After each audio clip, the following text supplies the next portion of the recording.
Have they finally hit rock bottom?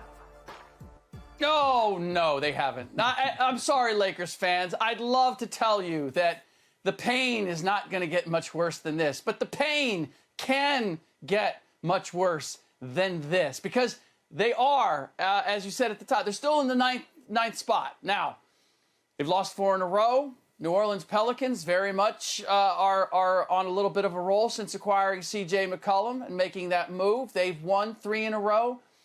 But for rock bottom, in my estimation, is you fall completely out of the playoff picture, completely out of the play-in tournament, and LeBron James decides that, you know what, this is not worth it. I'm going to shut it down. I'm going to save myself. There's already some people out there who are connected to the clutch agency camp that are suggesting that that's what LeBron should do. He should save himself for another day and make sure that he's able to play when Bronny is eligible a couple years from now, his son, Bronny James. So that ultimately would be rock bottom.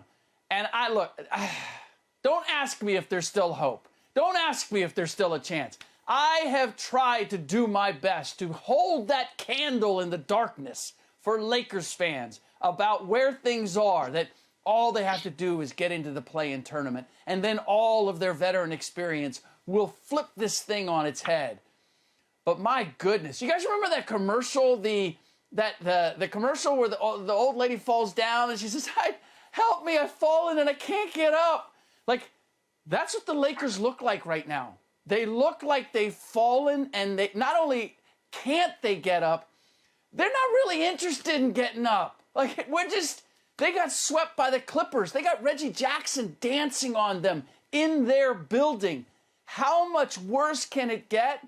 Well, the truth is, sadly, it can get worse. And I'm past the point now of assuring Lakers fans that it won't get worse. It could get worse.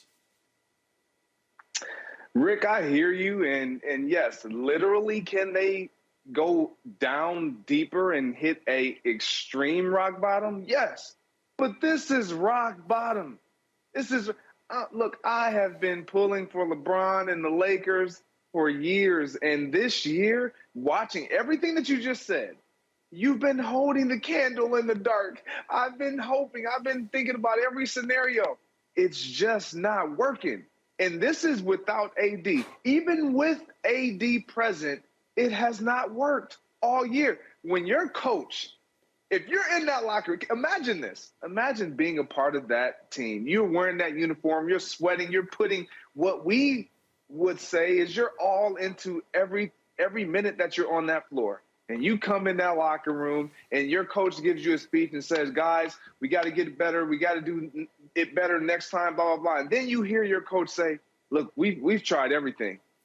We've tried everything. And you just lost by 21 points to your rival. You couldn't get up to fight. You couldn't get up to play and contest for 48 minutes against your number one. How much worse can it get? Look, they've been beating all the bottom feeders in the West, the bottom feeders in the East. We're not going to even talk about the East. Let's just talk about the West. They can't beat anyone that's over 500. They only have literally a handful of wins against the top teams in the West. 2 coming against Utah, none against the Warriors, none against the Suns, who they have coming up, the Warriors and the Suns. And they're losing to the Minnesota Timberwolves. They're losing to any and everyone who is above them. And so when you talk about hitting rock bottom is I'm only eating what's at the bottom of the ocean.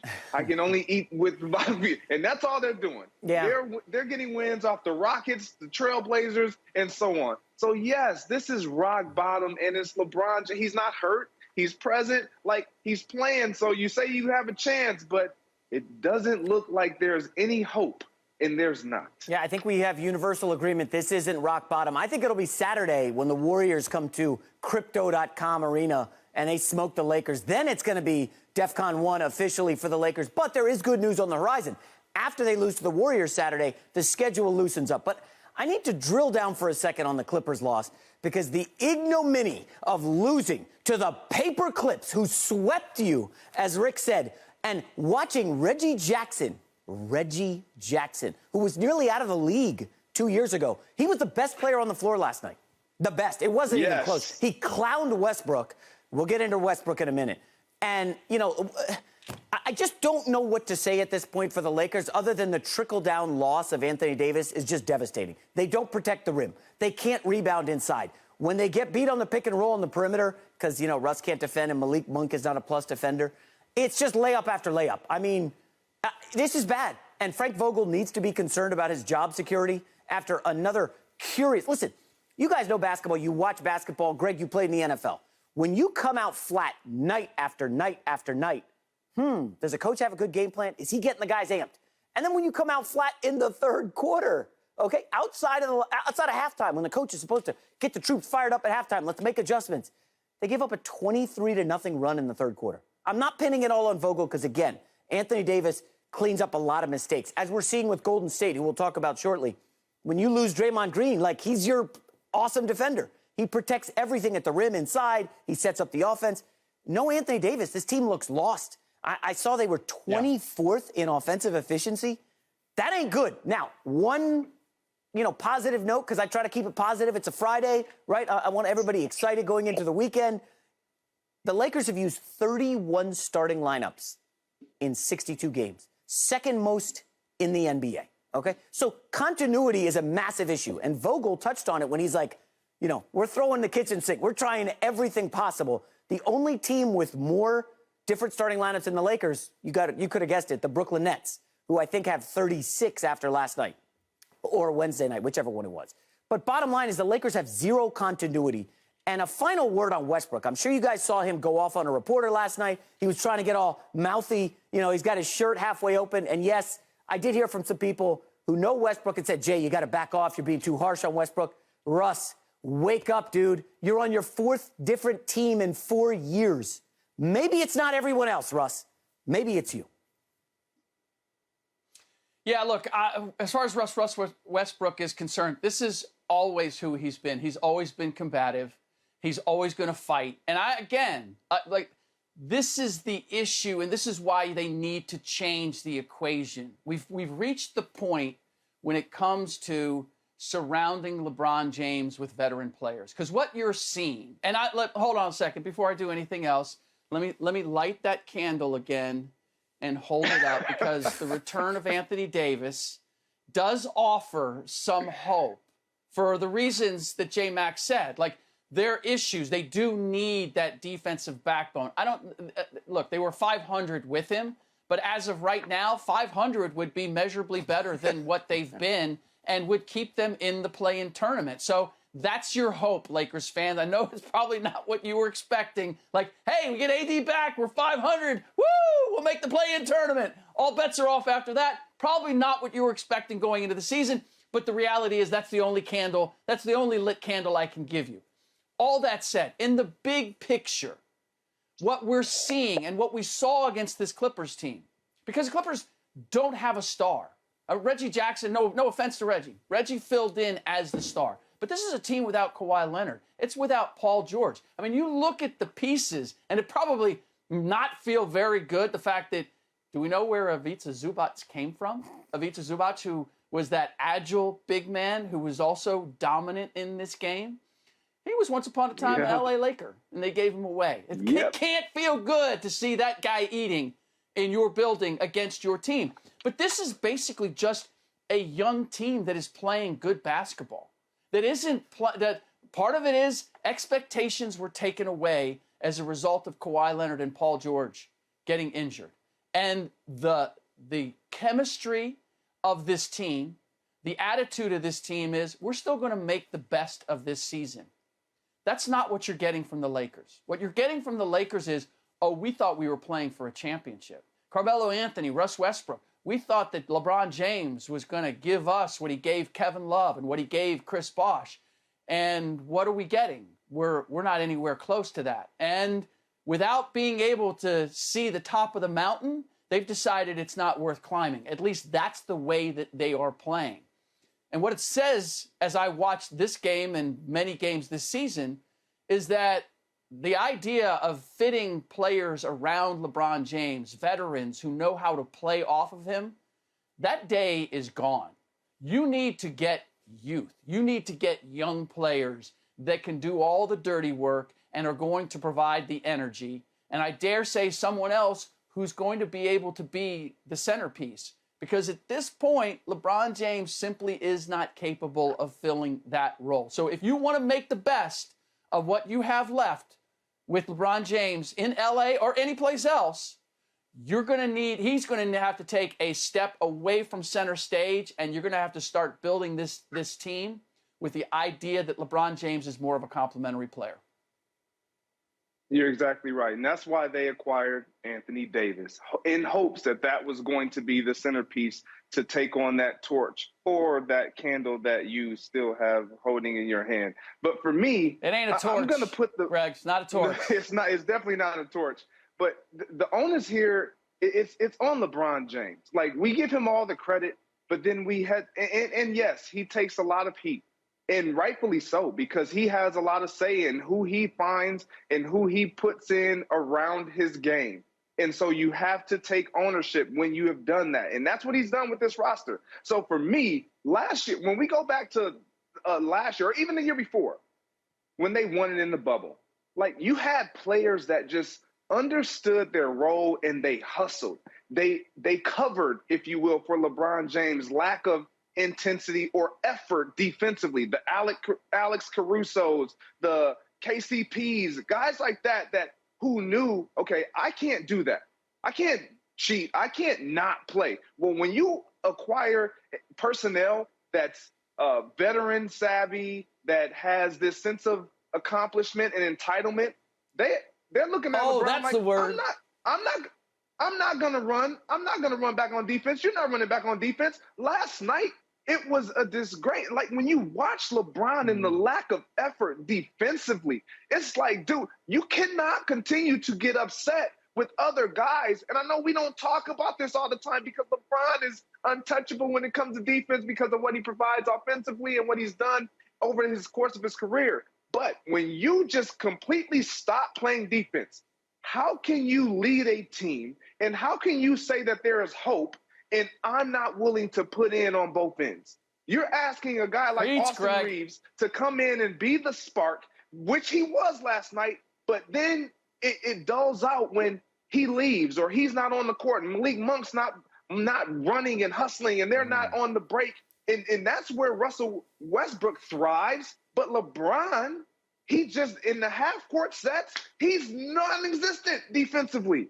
And you can't have that, especially when you're playing the five. We can't just have the flashy chase down blocks every occasion once in a blue moon. We need your effort, your hands, getting in the lanes. And that's not LeBron anymore. He's decided not to do that. And that's why, for me, it doesn't matter if Anthony Davis comes back because LeBron's going to continue to do this. Right. And it's, as much as we love him and as great as he is, he hurts this team just as much as he helps this team. Let's settle down with a little bit of that. Remember, the Lakers fashioned this team as a veteran squad. We got a bunch of old three-point shooters.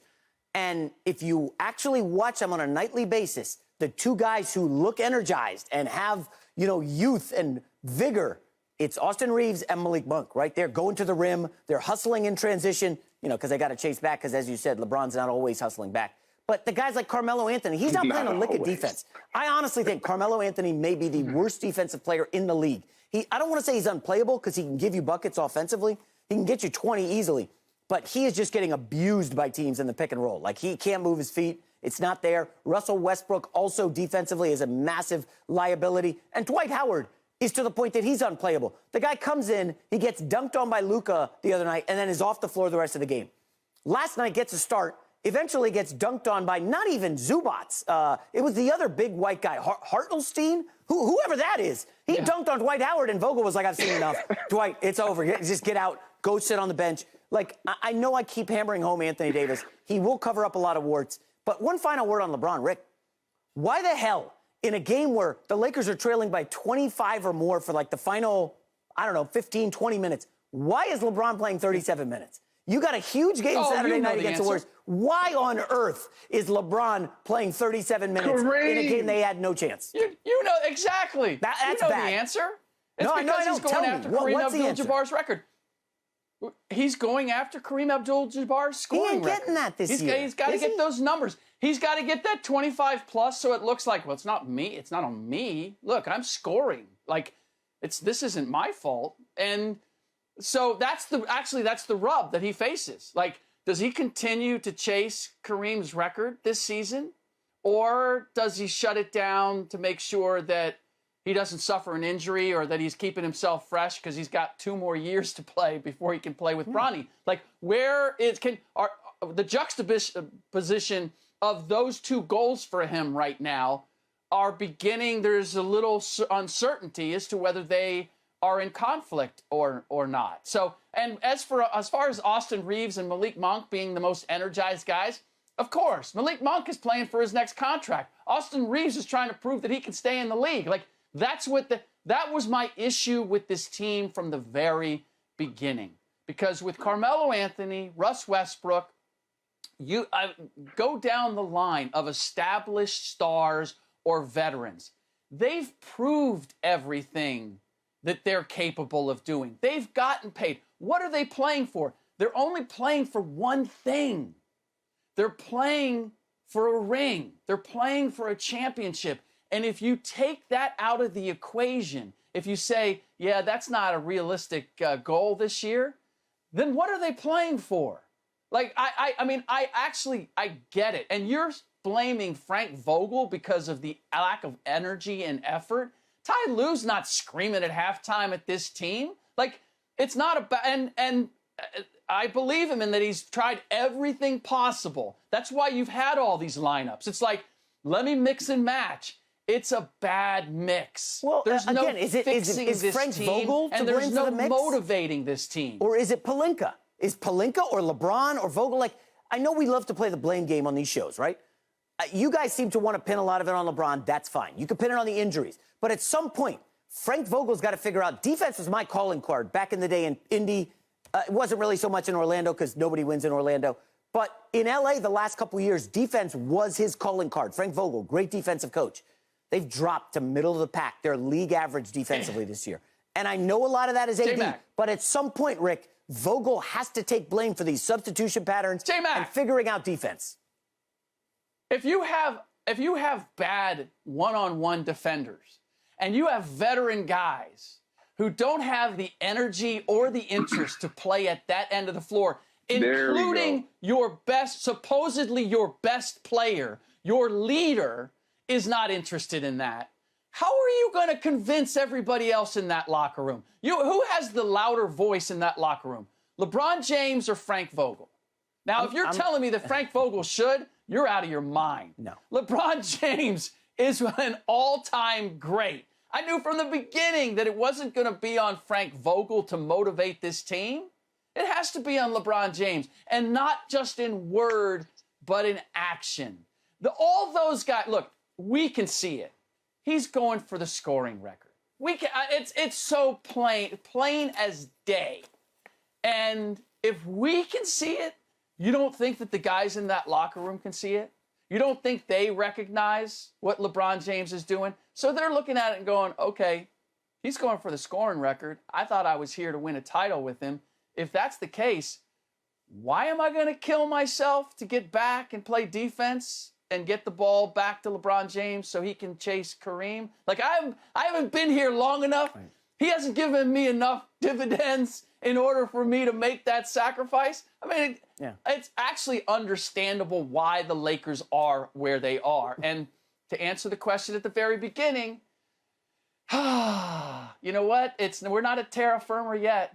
It can hold on, and Greg. Possibly will get worse. Rick keeps blaming LeBron for trying to go for the scoring record. Greg, I'll ask you this. Fine, if LeBron's not going to score, you want him to dial it back, Rick, and be a facilitator. Greg Jennings, tell me, who's scoring on the Lakers? Who's giving you 25 a night? I knew that. Who's putting the points up? Because let me know. Just let me know who that is. They don't have that. Okay, Rick. I mean, come on. They don't have that individual. They don't. But what I would say, and again, I'm going to be hard on LeBron James because he is the focal point. When they're going to have success, we're going to give the credit to LeBron James. It's going to be because of what he did and how he did it. When they lose, we always tend to deflect a little bit, but there is no deflecting here. Rick, you're right. Like, you can't just solely pin it on Frank Vogel. He has a role. And I truly believe, I don't know who said it. It was someone I was listening to. It might have been one of you guys. It might have been you, Rick. You felt like he wouldn't be able to handle these personalities in the locker room. And that's what you see. You see a coach you can tell he possibly wants to say and do more, but I don't know if LeBron's going to go for that. I don't know if Carmelo's going to go for that. I don't know if Russell Westbrook's going to go for that. But these other guys, Austin Reeves, Malik Monk, I could get them to do it. But if they see LeBron or Carmelo or Russ not doing it, not buying in, then it's all for naught. Because you just said it, the loudest voice within that organization is LeBron James. And if he's not in unison or in harmony with management and your head coach, rock bottom. Greg, I got to ask, you played with Aaron Rodgers, right? He gets all the credit, right, when you guys were winning games. Tell me who takes the blame when you guys were losing games. Was it Aaron Rodgers or was it, man, that receiver dropped the pass, the running back fumbled, offensive line crumbled, coach made some bad calls, special teams, bleh. Greg, tell me, do the Stars get ever blamed? They do, but not nearly enough. There you go. Not nearly enough. For sure, not nearly enough. Thank you for watching. You can subscribe here to get the latest from the show, and be sure to check out more of the best clips from Undisputed, or go watch a few other segments from our other shows on FS1.